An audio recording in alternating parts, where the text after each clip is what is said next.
Hi, Jennifer Stuart here, and I'm so excited to have Heather Haupt with me today as part of my Peace and Joy parenting series. So, Heather is an amazing woman. She has written books, and she is the mother of 3 knights in training and a spunky little princess. She wants to be intentional during these years of parenting and raise children who will make a difference in this world, don't we all? Heather is an educator, writer, and a popular speaker who inspires parents to pursue a loving, holistic, and developmentally appropriate approach to education. Recognizing the brevity of childhood and the power of a parent's influence, she encourages and equips parents towards intentional parenting and delighting in the adventure of learning. I love that. She is the author of Knights in Training, 10 Principles for Raising Honorable, Courageous, and Compassionate Boys, as well as the ultimate guide to brain breaks. She writes at her website at heatherhaupt.com, and that is in the email link with this interview as well, so you guys can learn more about Heather. So, hi Heather, how are you today? Doing well. So excited to be here talking with you. I just love your mission. It is so in line with everything I believe. So I'm so excited to have you as part of the series. So one of my questions is, as a teacher and a mom to a young boy as well, I absolutely love how you focused on helping to raise amazing boys. What do you think is one of the most important things a parent of a young boy can do to help him be kind and caring towards others? I mean, I know that can be hard in our modern society sometimes. Yeah, I think it is hard. And because we want our boys, especially, to develop empathy, but boys in general tend to have a more difficult time developing that, especially I think from the standpoint that we would view as mothers, because it tends to come more naturally to girls and to women. And so with our boys, what we need to do is connect kindness and compassion with being brave and being strong, because every boy wants to be strong. Every boy wants to be the hero of the story. And so what I have done with my boys, and what I encourage parents to do, is to connect being kind with being brave. And when we put those two together, magical things happen. And suddenly we've now helped our boys become internally motivated to exhibit kindness and compassion when they learn to connect it with being a hero. And so I will challenge my boys, hey, be on the lookout. Who can you be a hero to today? Which means they have to be on the lookout for how other people are thinking and feeling and go below the surface. And so that's really helped my boys to tune in to the feelings and the needs of those around them. I love that. I love that you're encouraging them to feel that internally, because I mean, that ultimately, if we can help children want to do things on their own as opposed to forcing it upon them, then that's going to be a lifelong skill and a lifelong trait. So Right. that's lovely. Yeah, I love that. And how do you encourage your boys to want to, or how do you relate that to being a hero? Do you have any tips on practical ways to do that? Yeah, well, it changes as they grow older, but when my boys were younger, I would really focus on just being on the lookout. And so we would talk a lot about heroes. My boys were obsessed with knights, which is what sort of paved the way for me writing the book that I wrote. But we would connect it. So when we would go to the park and I would see a boy sitting on the sideline not playing basketball, I would go over and just whisper to one of my boys, because I wanted them to be able to save face. I didn't want it to look like, mom, oh, there's his mom nagging him, because no one wants to be nagged. But I would walk over and I'd say, hey, that boy over there, he looks a little lonely. You have an opportunity to be the hero to him. Why don't you just go ask him if he wants to play basketball? And their eyes would get big as they would make that real life connection, like, oh, I can be a hero by inviting him to play basketball. How hard is that? And so they would just go over, hey man, you want to come play with us? And so it would cause this positive feedback, because they would sense this. I was a hero to him, because they would see the boy's face brighten. They would see him have a good time. And it was easy. It wasn't that hard. And so we've talked a lot over the years about being a person of integrity, and just, again, having that inner strength to recognize what needs are out there, and then being the man, which all my boys want to be the man, Okay. being stepping up into those situations and providing leadership and rescuing somebody. Yeah, no, I love that because I think oftentimes, at the playground or wherever at school, it's often cool to not be kind, right? Sometimes the boys are teaming up on, can they all team up together and make so-and-so feel bad because they think that it's going to make them feel better. So I love that you're taking that instead and saying, okay, it's really cool to be kind, right? That's the goal. Well, it's going, what is strength? Strength is more than muscles, and definitely trying to take strength away from exerting your strength over other people to instead building them up. And I talk to my boys all the time that it's harder to do that. It is more difficult to have inner strength than to exert what outer strength you have over other people. And so when you connect that and they see that, oh, well, I want to be strong inside and out, that's really the connections that we want our kids to make. Yeah, no, I love that. I really like that. So, I guess we already talked about that. So I love how you also are encouraging parents to foster creativity with their kids. I know I see this firsthand as a teacher that, especially as there's more and more technology out there and things that kids are often like, they don't know how to play. We have free play time in the school or whatever, and they often are looking at us like, all right, what am I supposed to do? It's like, well, there's all these choices. So what are some of the ways that you think parents can help foster creativity and curiosity in their children? A couple ways come to mind. One is never popular when I say this, but it's limiting screen time. And we live in such a screen-saturated world that gives us pre-programmed messages, a pre-programmed path. And so what that does is it can tend to shut down curiosity and creativity. Now, I think some kids are just really wired to be intensely creative, and they found ways to do that through screens and through apps and games and stuff. But by and large, that tends to kill creativity and kill out-of-the-box thinking. Mm-hmm. And so I encourage parents as much as possible to look at what are the screen habits in my home and where can I reduce that, and then provide alternatives. And provide alternatives that are not, so we're having to provide them as parents, but trying to make them open-ended. Right. Because if they're open-ended and there's no right or wrong answer, there's no right or wrong path, that is where creativity flourishes, when kids follow the questions that pop up in their mind and they go down bunny trails. And so that's what we want to cultivate with our kids. And that requires creating time and space in our homes and around our homes for our kids to explore. And so if our kids are constantly asking for that tablet, looking for that screen time, that's going to be occupying all their time, and they're not going to be thinking creatively. And so it means taking time to shut those down and to go outside or to work on a project or encourage them to build something. So those are things that I really try to encourage parents to step out in. And it can be painful at first. I know when our family has gone through periods where we've done more screen time, I can see my children's dependence on that. Mm-hmm. And I can see that when they have a moment in their day, they want to reach for that. And so there have been times where I've just shut it down cold turkey. I'm like, we're going to go outside, we're going to do this, and embrace the idea of being bored, because boredom breeds creativity. It does. No, definitely. And what are some of the benefits you think of raising kids that are, curious and creative and are comfortable with that open space?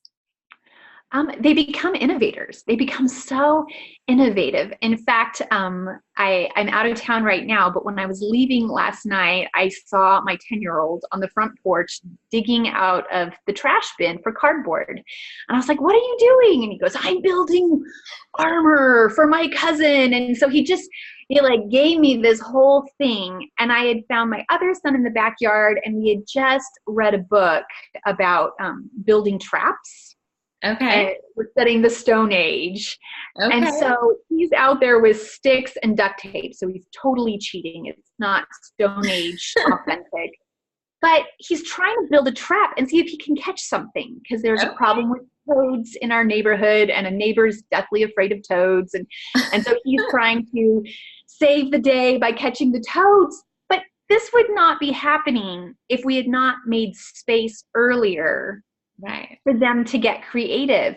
And so we see that begin to bear fruit as they get older and they become creative problem solvers. And so when they're faced with something where you don't know what's going on, they can think outside the box. And so it is so cool to watch that unfold as your kids get older, and to really just bask in their creativity, because kids are so incredibly creative.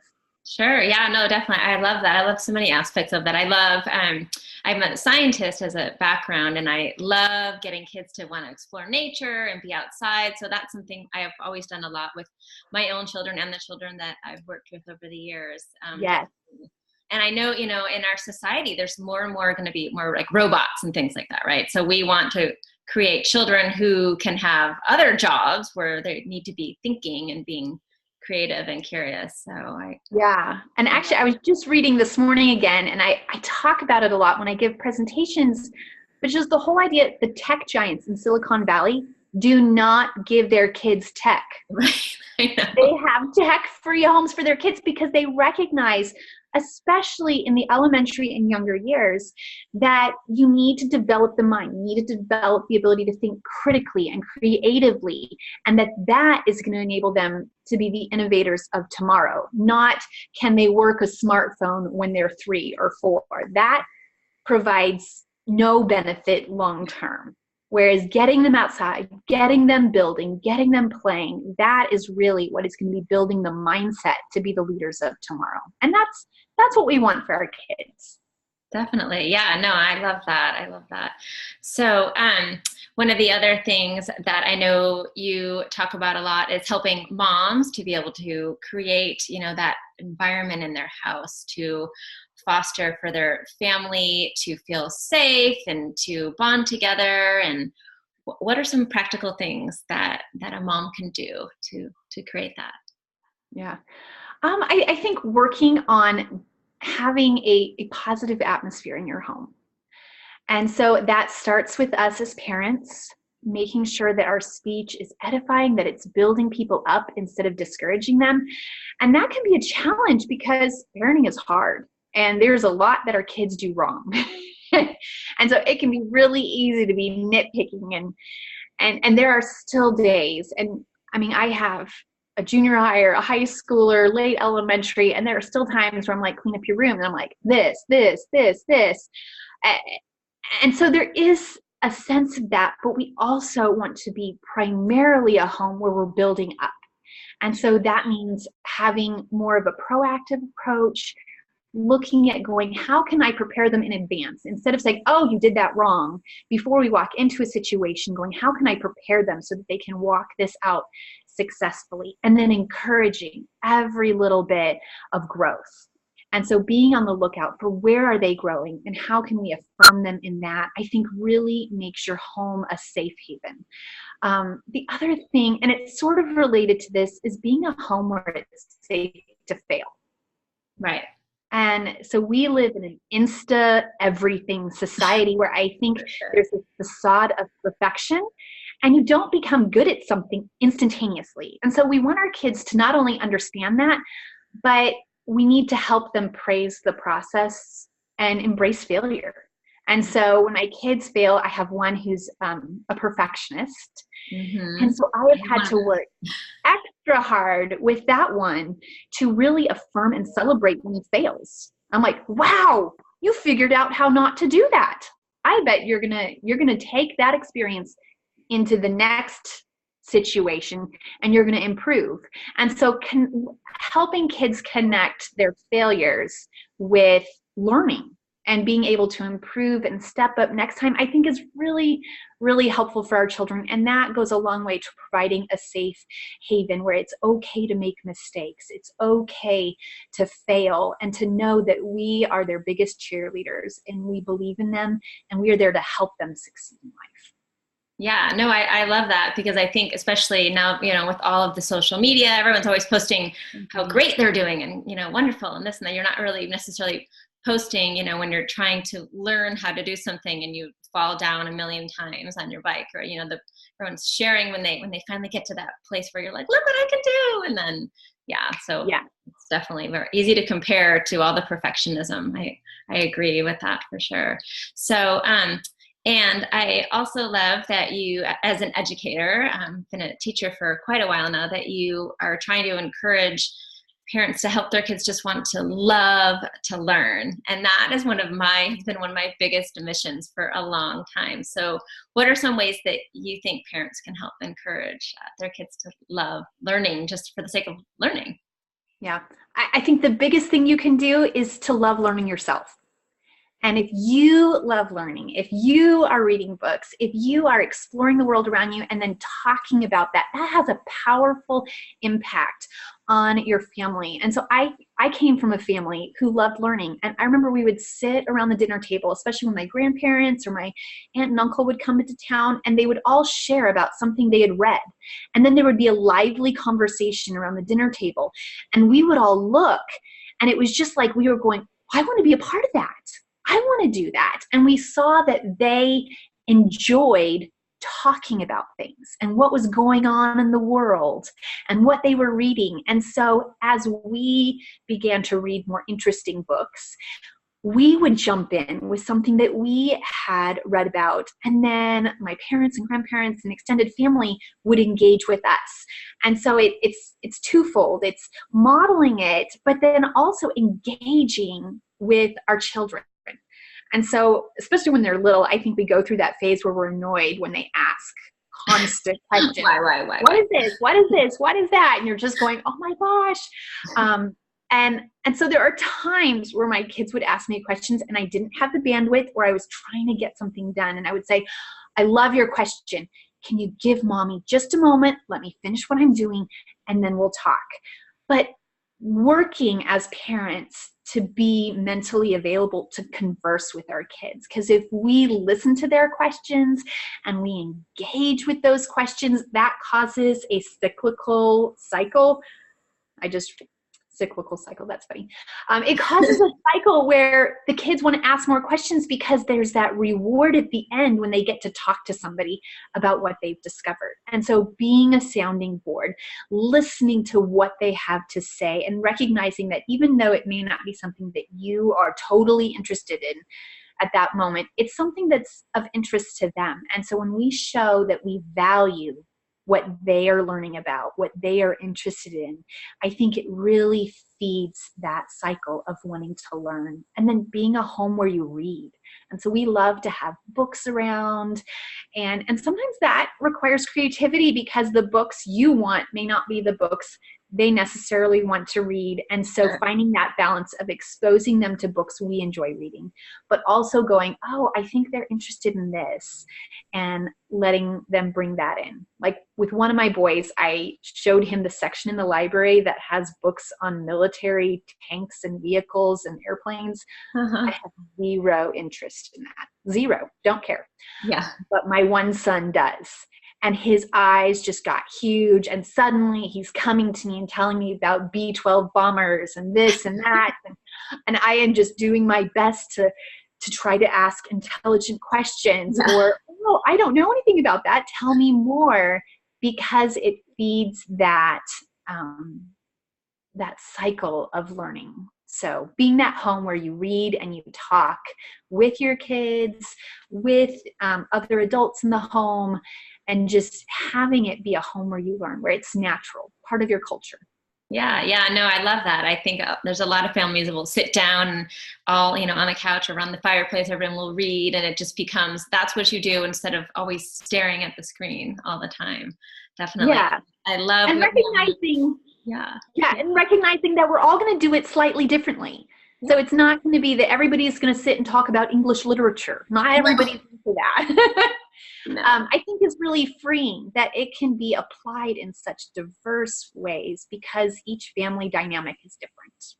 Yeah, no, definitely. I mean, I know all of us, with my three kids, they all have their different passions, and they've changed over the years. My oldest one used to always read about fairies, right, all the time when she was younger, and now that she's a teenager, she's got quite a different storyline that she's reading on. She loves horses, and my little one loves cats, and my son loves anything that like adventure stories, and so I definitely, we all have our own preferences for sure. And I love your approach to just tell me more, because that's definitely a great a way to chat with them about anything, because then, like you said, they can come up to you and talk about something you could care less about or have no clue on, and you can just pull them in and encourage them to keep sharing with you, with no judgment.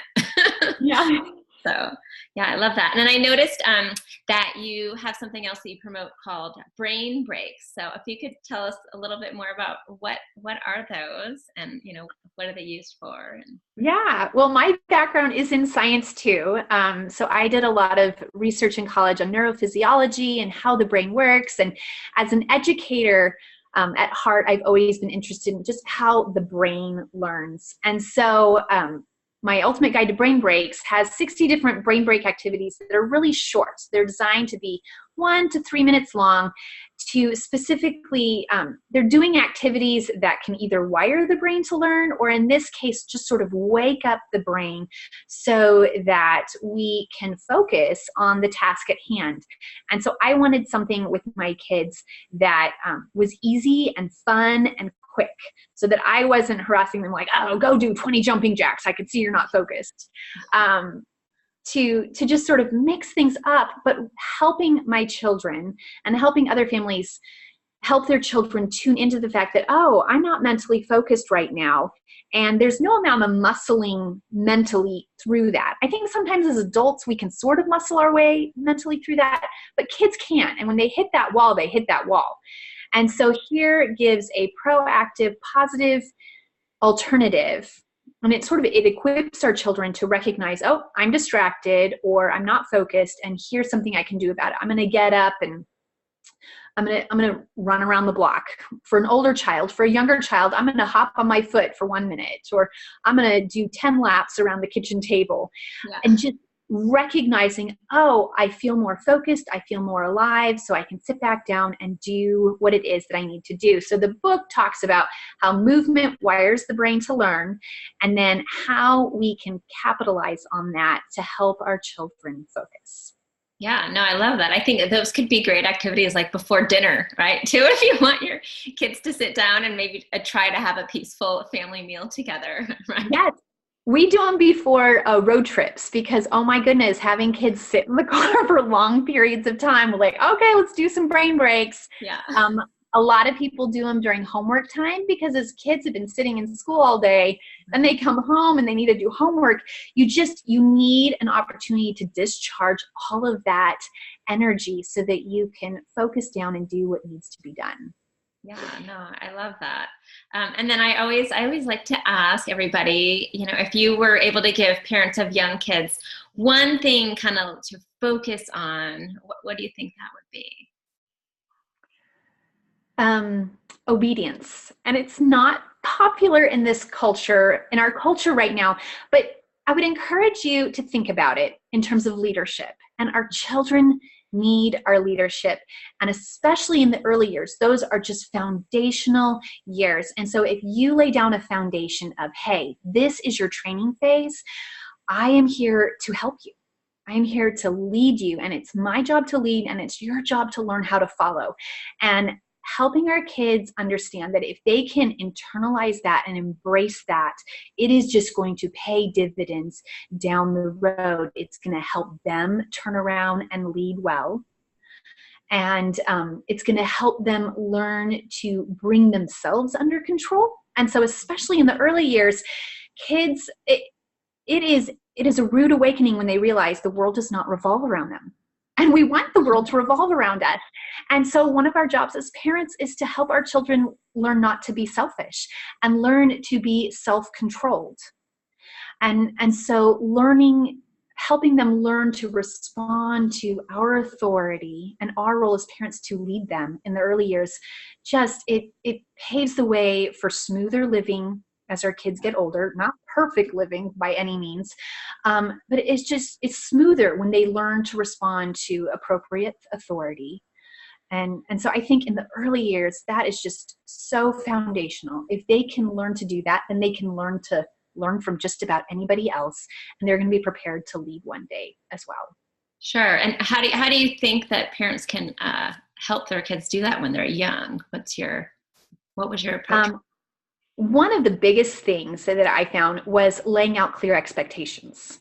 Okay. And so oftentimes we get frustrated when our kids do something wrong, sometimes because we're embarrassed, sometimes because they put themselves in dangerous situations, like when they're running across the road, they can die. They need to learn to obey. But being proactive. So I think one of the best things that I did with developing this habit of obedience was laying out expectations in advance. Okay. So instead of getting frustrated in hindsight, why didn't you do what I said? Or why didn't you? But just reviewing, going, okay, we're walking into this situation. The library, for instance. Here's the expectations for how you need to behave in the library. You're going to be quiet. You're going to use your inside voice. You're not going to run. You're not going to shout to me from the other side. And so just going through so that the kids have in their mind, okay, this is what's expected in this situation. Because I think our kids get frustrated when they don't have clear expectations, right? But then adults are getting frustrated with them or even giving out consequences. And so our kids, they're young and they need constant reminders. And so that's where we revisit, what are my expectations? And then following up as parents, following up on those expectations to make sure that they're following through. And so not waiting till you get to the boiling over point of they've been naughty and not doing what we've asked until we explode, but getting up off the couch, even though we don't want to, and inspecting their room. Did they clean it up? Or did they load their dish in the dishwasher? And just making sure that they know when I tell you to do something, I expect you to follow through and do it. And so that just requires a level of engagement from us that can sometimes be uncomfortable, especially when we're tired and we just want to sit down and take a breather. And so I think obedience is harder for us as parents because it requires a level of being engaged and a preparation mindset. Yeah, no, I love that. Like taking the time beforehand, maybe it might take an extra 30 seconds to a minute to make sure that they understand what's expected and to help them through that. But realizing that if you invest that time up front, then hopefully you're not going to have the huge meltdown, that whether it's the child meltdown or the mommy meltdown. Yeah. things will go smoother in the end. It'll be worth that time. So we're all still human, so there will be meltdowns on both ends. Right. But it does help when we are more proactive and we can reduce the number of meltdowns and we increase the level of connection that we have with our kids when we focus on clear communication and clear follow-through. Yeah, no, I love that. Well, thank you so much for your time today, Heather. And I know I want to encourage people to come over to your website to learn more about you. I know you also offer the brain breaks, some cards on there, and people can get your book as well on Amazon or wherever they're shopping. So at heatherhaupt.com. And I don't know, is there anything else you want to share with the audience today before we say goodbye? Yeah, well, if you want to find out more about my book is Knights in Training, 10 Principles for Raising Honorable, Courageous, and Compassionate Boys. And so I based it off of the historic code of chivalry. When I read about it, I was just in awe and going, this is just as timely today as it was back then. And so it gives us sort of a roadmap for raising parents. So it's a parenting book. And yeah, you can find out more about it on my website, heatherhaupt.com/knightsintraining. But yeah, it's available anywhere where books are sold. All right. Well, thank you. I really appreciate your time today, Heather. So, all right. Well, thank you. And I hope you have a great day. Thank you.